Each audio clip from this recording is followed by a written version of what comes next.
Bonsoir à tous et bienvenue à Perspective. Au Vatican, en fin d'après-midi, aujourd'hui, le pape François a présidé la liturgie de la parole pour la journée de prière pour la sauvegarde de la création.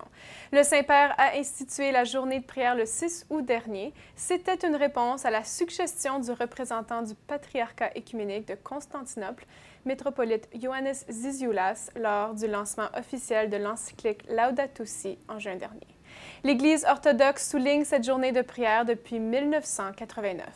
De plus, l'Église anglicane a dit s'unir aux Églises catholiques et orthodoxes le 25 août dernier, une annonce qui a fait écho à celle de la Fédération luthérienne mondiale.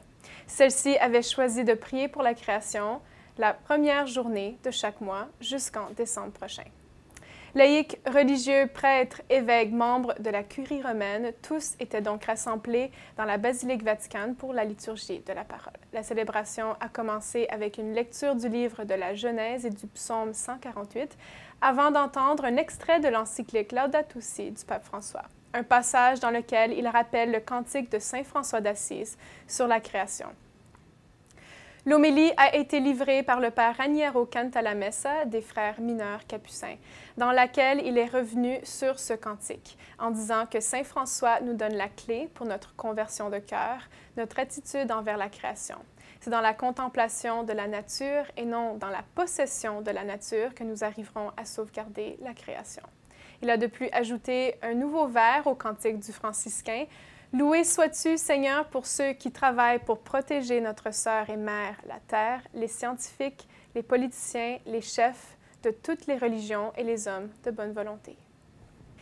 La nouvelle année recommence à peine et les écoles catholiques en Israël sont en grève, et pour un temps indéterminé. Depuis 1 an et demi, l'État a réduit son financement envers les écoles catholiques de 65 % à 34 %, même si les écoles juives reçoivent un financement à 100 %.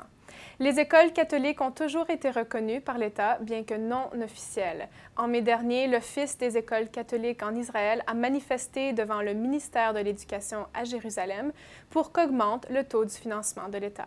Mais leur demande a été rejetée. Et malgré une rencontre organisée par le président israélien Reuven Rivlin lundi 24 août dernier, entre représentants du ministère et de l'Office pour arriver à un accord, les propositions ne répondent toujours pas aux besoins minimums des écoles catholiques.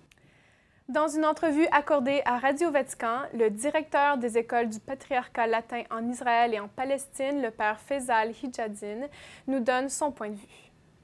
Ils ont pris la décision de faire grève parce que nous, comme école chrétienne en Israël, nos élèves ont les mêmes droits que les élèves des autres écoles publiques en Israël.